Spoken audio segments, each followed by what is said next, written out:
जय स्वामी विद्यार्थी मित्रों, ધોરણ 10 ના ગણિત વિષય ઉપર આજે આપણે અભ્યાસ કરીશું। ધોરણ 10 ના જે બોર્ડના પ્રશ્નપત્ર હોય છે તેની અંદર બહુપદીના જે દાખલા હોય છે બહુ જ ઈઝી હોય છે અને એકદમ સરળ દાખલા હોય છે। અને આ દાખલા આપણને ના આવડે તો આપણા ઉપર કોક હશે અને હશે નહીં એટલા માટે આજે આપણે આ ચેપ્ટર શીખીએ છીએ। કારણ કે આ દાખલા જો આપણે વ્યવસ્થિત રીતે સમજીશું, એની અંદરથી ટૂંકા પ્રશ્નો, હેતુલક્ષી પ્રશ્નો પણ આપણને પૂછવામાં આવે છે અને આ હેતુલક્ષી પ્રશ્નો એની આગળની જે માહિતી આપણે સમજીશું તેના આધારે સોલ્વ કરી શકાશે ટૂંકા પ્રશ્નો।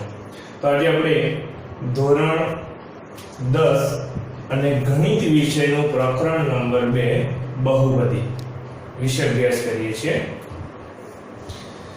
તો બહુપદીના પ્રકારો પહેલું તો બહુપદીના પ્રકારો કેટલા છે?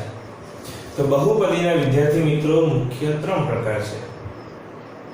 તો પહેલો પ્રકાર છે સુરેખ બહુપદી। કેવી બહુપદી? સુરેખ બહુપદી। સુરેખ બહુપદી એટલે કેવી બહુપદી કે એક ઘાત વાળી, કેટલા ઘાત વાળી? એક ઘાત, એટલે કે ઘાત એક જ હોય।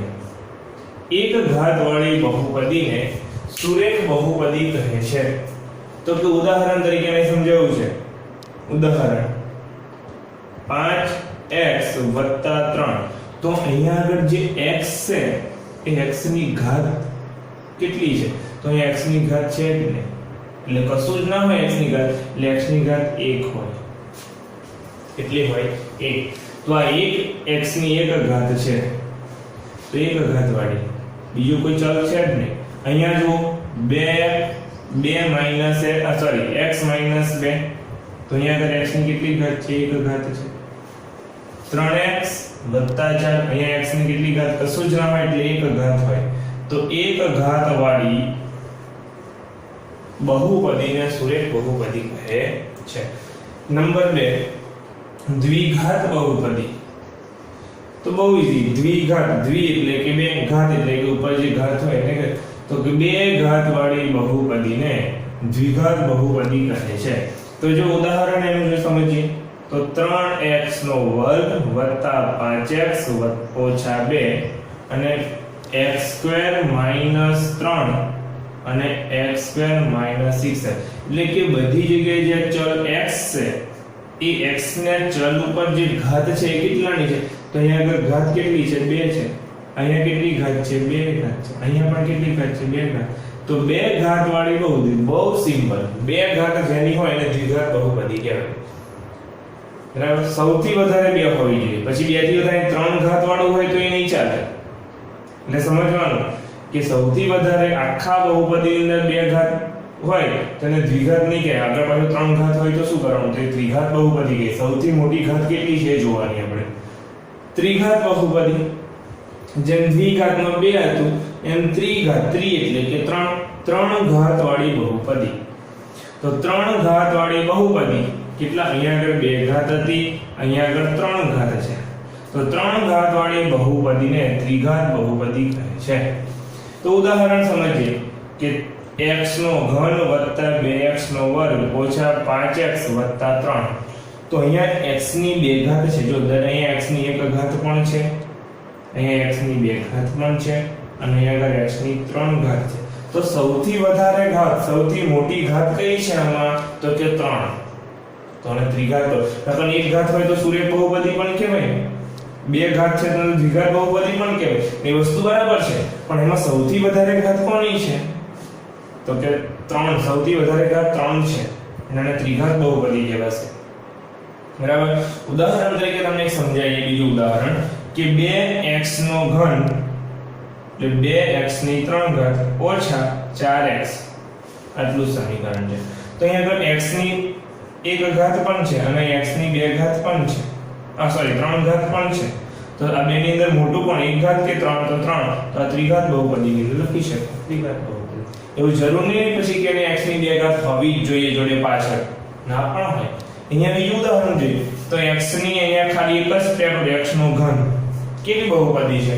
તો x ની 3 ઘાત છે, પાછળ કશું જ નથી, બે ઘાત નથી, એક ઘાત પણ નથી, અચળ પદ પણ નથી, તો આને શું કહેવાશે? તો આને ત્રિઘાત બહુપદી. કેમ? તો કે x ની 3 ઘાત છે, તો 3 ઘાત વાળાને ત્રિઘાત બહુપદી કહેવાય છે. નવો બીજો પોઈન્ટ સમજ, બહુપદીના પ્રકારો જોયા આપણે, સુરેખ બહુપદી, દ્વિઘાત બહુપદી અને ત્રિઘાત બહુપદી. હવે જોઈએ છે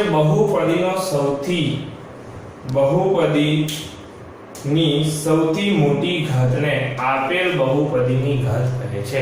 યાર બહુપદીની ઘાત કોને કહેવાય? તો કે બહુપદીની અંદર જે સૌથી મોટી ઘાત હોય, કેવી ઘાત હોય? સૌથી મોટી ઘાતને આપેલ બહુપદીની ઘાત કહે છે, બહુપદીની ઘાત કહેવામાં આવે. એક ઉદાહરણ આપ્યું છે અહીંયા. તો આ ઉદાહરણની અંદર શું કહું છે? 2x ની 5 ઘાત વત્તા x નો ઘન x નો વર્ગ ઓછા 4x વત્તા 7 માં બહુપદીની કેટલી ઘાત હોય છે? કે ખાલી જગ્યામાં પૂછે ટૂંકા પ્રશ્નમાં આપેલ બહુપદીની કેટલી ઘાત છે? તો જો બધાની અંદર સૌથી મોટી ઘાત કઈ છે? અહીંયા આગળ x છે, અહીંયા પણ x છે, અહીંયા પણ x છે. અહીંયા x ની કોઈ ઘાત નથી, કોઈ ઘાત ના હોય એટલે એક કહેવાય, તો આની એક ઘાત, આની 2 ઘાત અને અહીંયા આગળ 5 ઘાત, તો 5 સૌથી મોટી ઘાત છે. એટલે આપેલ બહુપદીની ઘાત કેટલી થઈ? 5 ઘાત છે. આપેલ બહુપદીની ઘાત 5 છે એવું કહી શકાય. તો આ રીતે એનો આપણે 2 પોઈન્ટ સમજ્યા.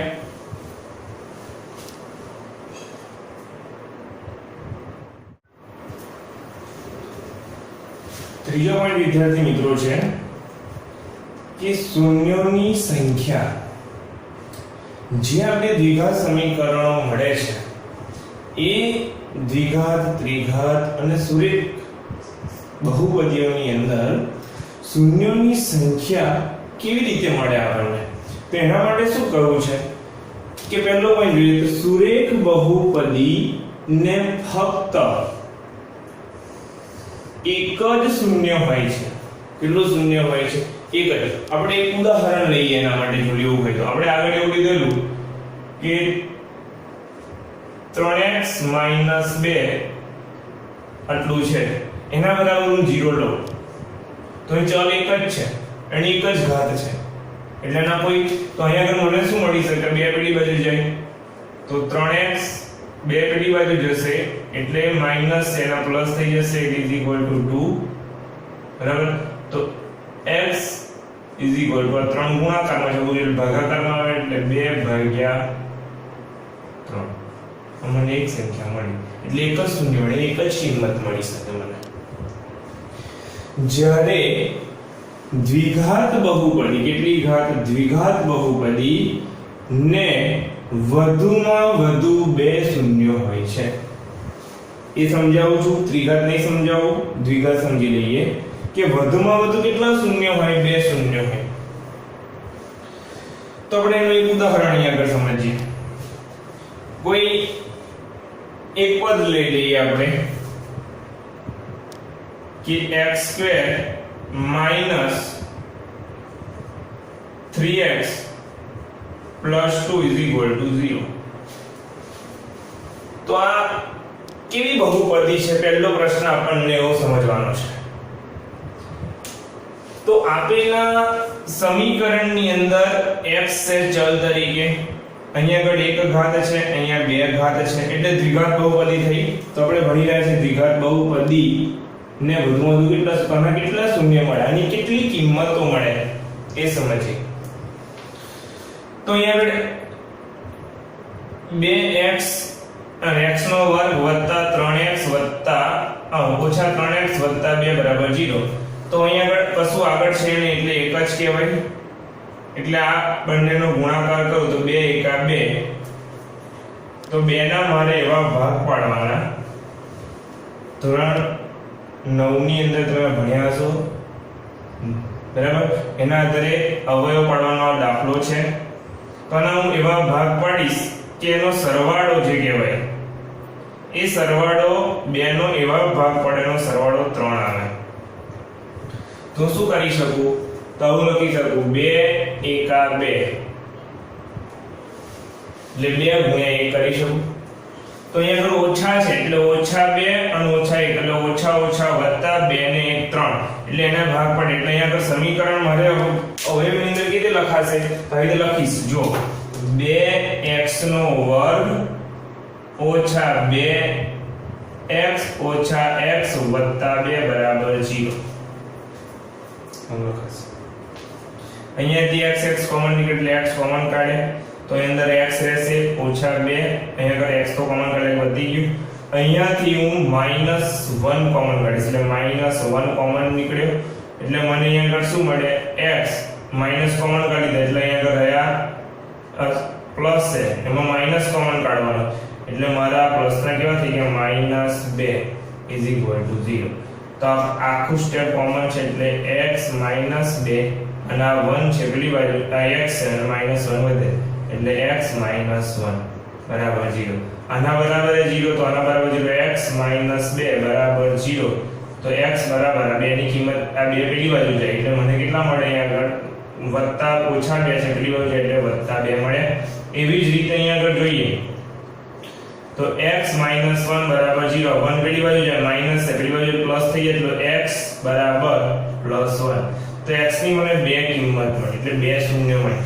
શૂન્ય એટલે કે એની કિંમત 0 મળેલી નથી વિદ્યાર્થી મિત્રો શૂન્ય એટલે કે એની કિંમત કેટલી મળે છે જે એની અંદર ચલ છે અહીંયા આગળ શૂન્ય 1 મળે છે ફક્ત એક જ શૂન્ય છે એટલે એનો મતલબ એવો નહીં કે એક જ શૂન્ય જવાબ સીધો શૂન્ય મળી જાય 0 મળે એવું નથી અહીંયા મતલબ કેવો છે એની કિંમત કેટલી મળે x ની કિંમત કેટલી મળે એક જ મળી શકે 2/3 એક હતો એવી અહીંયા આગળ દ્વિઘાત બહુપદી છે તો દ્વિઘાત બહુપદીમાં વધુમાં વધુ બે શૂન્ય મળે વધુમાં વધુ કેટલા શૂન્ય મળે 2 તો અહીંયા આગળ આખું એક ઉદાહરણ આપીને તમને સમજાવ્યું એટલે કે આ રીતે મને બે શૂન્ય મળે છે તો x બરાબર મને કેટલા મળ્યા 2 મળ્યા અને x બરાબર 1 મળ્યા આ એક સ્ટેપ ઉદાહરણ લીધું હવે ઉદાહરણ આપણે આગળ શીખવાના આવશે ત્યાર પછી આગળ જોઈએ છે ત્રિઘાત બહુપદીના કેટલા શૂન્ય મળી શકે કઈ બહુપદીને ત્રિઘાત બહુપદી તો ત્રિઘાત બહુપદીની અંદર વધુમાં વધુ ત્રિઘાત બહુપદીમાં વધુમાં વધુ મને 3 શૂન્ય મળે ત્રિઘાત બહુપદી આપણે જોઈએ કોને કહેવાય કે 3 ઘાત વાળી બહુપદીને ત્રિઘાત બહુપદી કહે છે તેને વધુમાં વધુ મને 3 શૂન્ય મળે છે બહુપદીના આલેખ પૂછાય છે ટૂંકા પ્રશ્નની અંદર જ્યારે એમસીક્યુ પેપર તો ઘણા બધા પૂછાતા હતા દર વર્ષે હોય છે આ વખતે પૂછી શકે આ વખતની એક્ઝામમાં પૂછેલો કે ટૂંકા પ્રશ્નોની અંદર 2020 ની અંદર એક એક્ઝામ ગઈ એની અંદર તો આપણે આ જોઈએ સુરેખ બહુપદીનો આલેખ રેખા હોય છે સુરેખ બહુપદી એટલે કે આવી બહુપદી જેની એક ઘાત હોય એનો આલેખ મને શું મળે છે રેખા તો સુરેખ બહુપદીનો આલેખ મને શું મળે છે રેખા મળે છે ત્યાર પછી જે દ્વિઘાત બહુપદીનો આલેખ મને પરવલયાકાર કેવો આકાર મળે છે પરવલયાકાર મળે છે જો એમાં a greater than 0 a 0 કરતા મોટા હોય તો ઉપરની તરફ ખુલ્લો પરવલય એટલે કે આવો ઉપરની તરફ ખુલ્લો મળે છે અને જો a less than 0 a 0 કરતા નાના હોય તો નીચેની તરફ એટલે કે પરવલયાકાર આવું નીચે મળે છે એટલે કે આ રીતે આપણે આલેખના સમજવાના છે આ ખુલ્લા પરવલય એટલે કે આવો x અક્ષનો y અક્ષ ઉપરની તરફ એટલે આવો અને નીચેની તરફ એટલે એવું જરૂર નહીં કે ઉપરની તરફ જ મળવું એટલે ઉપરની તરફ ગમે તે બાજુ અહીંયા પણ આમ મળી શકે નીચેની તરફ એટલે આમ પણ મળી શકે એટલે હવે પરવલયાકાર આપણને પ્રાપ્ત થાય છે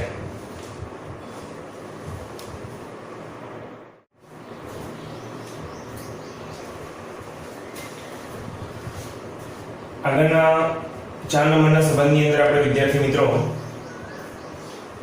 દ્વિઘાત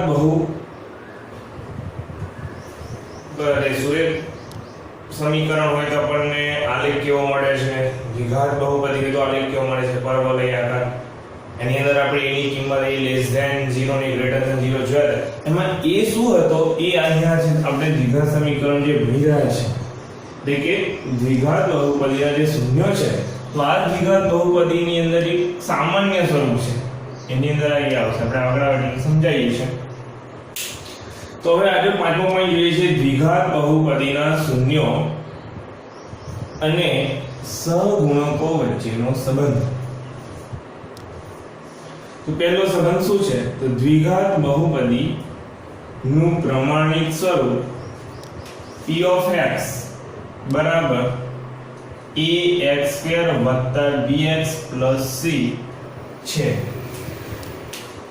a x² નો સહગુણક છે,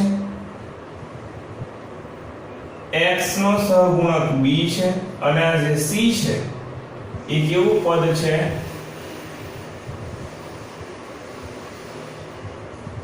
અચળ પદ છે. કેવું પદ છે? અચળ છે. શૂન્યનો સરવાળો જોઈએ તો શૂન્યનો સરવાળો માટેનું સમીકરણ શું મળે? તો -b/a. તો b શું છે? તો માઈનસ એવા માઈનસની કિંમત નહીં માઈનસ મૂકી દીધી જે હતી એ.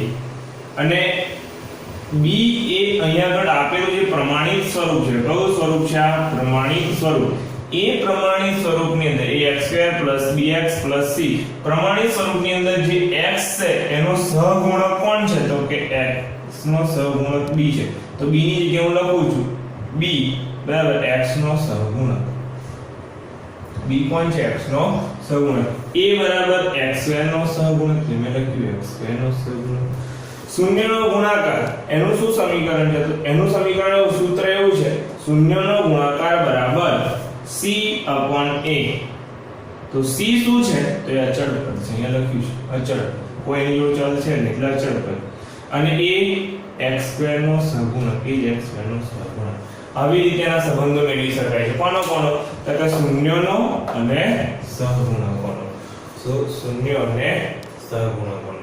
આગળ આપણે એનું સમીકરણ મેં તમને પહેલું સમીકરણ શીખવાડ્યું હતું, સ્વાદુરૂપ પાડી દો અહીંયા આ સાઈડ જ, જેની અંદર લખ્યું હતું x² - 3x + 2 અને એના મેં અવયવ પાડ્યા હતા મને, એટલે એના મેં શૂન્ય મળ્યા હતા, બે શૂન્ય મળ્યા હતા. x બરાબર 3 અને x બરાબર 2, સોરી x બરાબર 1 અને x બરાબર 2. એ શૂન્યના આધારે એના a અને b ની કિંમતને આધારે એના મૂકી શકાય છે. બીજો પોઈન્ટ જોઈએ, જો આલ્ફા અને બીટા તો આ જે શૂન્યનો સરવાળો છે એને આપણે આલ્ફા અને એના ગુણાકારને બીટા એવું નથી. આ જે શૂન્યનો સરવાળો જે છે x ની જે કિંમતો મળે છે, બે કિંમત, એમાં એકને x આલ્ફા કહીશું ને એકને બીટા કહીશું. એના આધારે પણ તો જો આલ્ફા અને બીટા એ દ્વિઘાત બહુપદીના શૂન્ય હોય અને એમાં એક કારણ જોઈએ, જો આલ્ફા અને બીટા વિરોધી સંખ્યા હોય તો b બરાબર 0 હશે. એટલે ઉદાહરણ લઈએ, b બરાબર 0 એટલે આ પદ હશે જ નહીં એની અંદર, ખાલી x² વાળું પદ હશે ને અચળ પદ હશે. એટલે મેં એક ઉદાહરણ લખ્યું, દાખલા તરીકે p of x બરાબર x² - 9.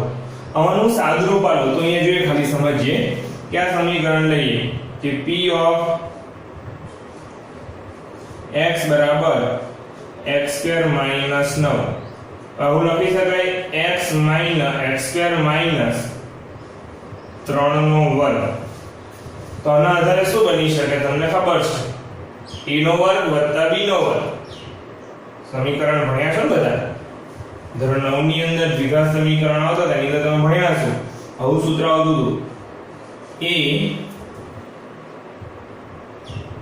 - b² બરાબર a + b અને a - b.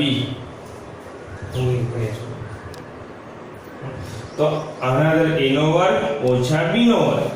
આનું શું મળી શકે? a + b એટલે x + 3 અને x - 3. આના બરાબર હું 0 લઈ લઉં અહીંયા, આટલા બરાબર. તો આટલા બરાબર 0, એટલે અહીંયા હું લખું છું કે x + x + 3 બરાબર 0 અને x - 3 બરાબર 0. આ કૌંસ છોડી નાખું, આ 3 આ બાજુ છે, પેલી બાજુ જાય એટલે કેવા થઈ જાય માઈનસ, એટલે x બરાબર -3. એવા મત -3 છે, પેલી બાજુ જાય એટલે કેવા થઈ જાય પ્લસ, એટલે x + 3. તો આ x નો આલ્ફા કહું છું, તો આલ્ફા બરાબર -3 અને આ x નો બીટા કહું છું, તો બીટા બરાબર 3. તો જો આલ્ફા અને બીટા વિરોધી સંખ્યા, વિરોધી એટલે અહીં મને -3 મળ્યા ને અહીં મને +3, તો બંને વિરોધી જ છે, બંને કેવી છે? વિરોધી છે.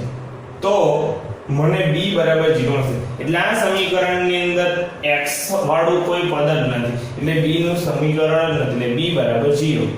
x ના હોય, x નો કોઈ સહગુણક ના હોય તો એને બરાબર 0 લઈ લેવા, એટલે મને આવું સમીકરણ મળે.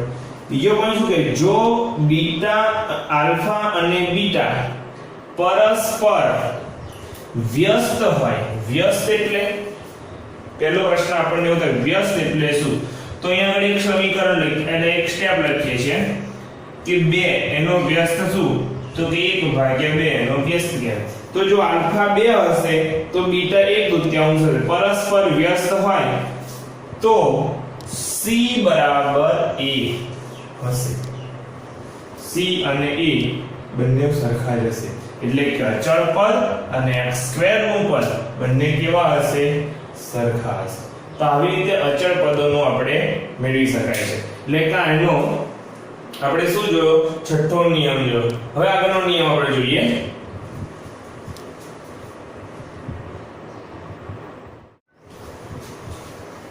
સાતમો પોઈન્ટ જોઈએ છે આજે આપણે વિદ્યાર્થી મિત્રો. આગળનો પોઈન્ટ કે ત્રિઘાત બહુપદીના શૂન્યો અને સહગ. આગળ આપણે જોયો અને આગળનો પોઈન્ટ છઠ્ઠો કે દ્વિઘાત બહુપદીના શૂન્યો અને સહગુણકો વચ્ચે શું સંબંધ છે એ જોયું. અત્યારે આપણે જોઈ રહ્યા છે ત્રિઘાત બહુપદી. કઈ કેટલી ઘાત? ત્રિઘાત બહુપદીના શૂન્યો અને એના સહગુણકો વચ્ચે શું સંબંધ છે? તો ત્રિઘાત આગળ આપણે દ્વિઘાત બહુપદીનું પ્રમાણિત સ્વરૂપ જોયું, તો એવી રીતે ત્રિઘાત બહુપદીનું પ્રમાણિત સ્વરૂપ p of x બરાબર ax નો ઘન વત્તા bx નો વર્ગ વત્તા cx વત્તા d છે. દ્વિઘાત બહુપદીમાં અહીંયા આગળ 2 હતા, એનો સહગુણક એ બનતો તો દ્વિઘાત બહુપદી છે અહીંયા 3 છે, એનો સહગુણક એ બને છે. આ પ્રમાણિત સ્વરૂપ આપણે યાદ રાખવાનું. તેનો શૂન્યનો સરવાળો કેટલો છે? તો ત્રિઘાત બહુપદીના શૂન્યનો સરવાળો બરાબર -b/a બરાબર જ્યાં -b માઈનસ લેવાની, b શું છે? તો b અહીંયા આગળ છે x² નો સહગુણક છે. b બરાબર શું છે? x² ની આગળ છે એનો સહગુણક, એટલે x² નો સહગુણક, અને a તો કે a³ અને x³ નો સહગુણક, એટલે a ની પાછળ x³ છે, એટલે x ની 3 ઘાત, એટલે x ની 3 ઘાત નો સહગુણક. બંને શૂન્યોનો ગુણાકારનો સરવાળો, આ બંને શૂન્ય મળે એનો જે ગુણાકાર કરીએ ને એનો જે સરવાળો, તો બંને શૂન્યોના ગુણાકારનો સરવાળો બરાબર c/a, એટલે c/a એના બરાબર આપણને મળશે. c બરાબર શું છે? તો કે c x નો સહગુણક છે, એટલે x નો સહગુણક, એ તો બધાને ખબર છે x³ નો સહગુણક, એટલે x ના ઘનનો સહગુણક. શૂન્યનો ગુણાકાર તો -d/a, તો d બરાબર શું? તો આનો જો પ્રમાણિત સ્વરૂપમાં d બરાબર તો છેલ્લે હોય એટલે અચળ પદ કહેવાય, એનો કોઈ ચલ નથી, એટલે માઈનસ એવાને એવા અચળ પદ ભાગ્યા x નો ઘન એનો x ના ઘનનો સહગુણક. આઠમો પોઈન્ટ જોઈએ છે. આ બહુ અગત્યનું છે. હેતુલક્ષી પ્રશ્નો આપણે જે ટૂંકા પ્રશ્નો કરે એની અંદર પૂછી શકે. બરાબર. આઠમો પોઈન્ટ છે બહુપદીઓ માટે ભાગ પ્રવિધિ. બહુપદીઓ માટે ભાગ પ્રવિધિ. તો અહીંયા કહ્યું છે કે એનું એક કોમન સૂત્ર છે એનું પણ કે p of x બરાબર g of x into q of x plus r of x. તો p of x શું છે, g of x શું છે, ગુણાકાર કરે છે બેનો, એની વડે તમને rx ઉમેરવાનો હોય છે. તો શું છે, જ્યાં p of x બરાબર ભાજ્ય બહુપદી, આ ભાજ્ય અને g of x બરાબર ભાજક બહુપદી, q of x બરાબર ભાગફળ બહુપદી અને r of x બરાબર શેષ બહુપદી. તો એક ઉદાહરણ સમજીએ આપણે કે 13 ભાગ્યા 2 કરીએ તો 13 ભાગ્યા 2 કરો તો 13 નો ઘડિયો 2 નો ઘડિયો બોલો 13 આવે ત્યાં સુધી 3 6 2 6 12. અહીંયાથી મને એક શેષ વધશે. મારી શેષ કેટલી વધે છે અહીંયા આગળ 1. તો જો એકદમ સિમ્પલ અને લોજિકલી વસ્તુ છે. આ બધું ભાગાકારમાં આપણે ભણ્યા છે પણ અહીં બહુપદીના સ્વરૂપમાં છે. અહીંયા કયા સ્વરૂપમાં જોવા મળશે? આપણને બહુપદીના સ્વરૂપમાં જોવા મળશે.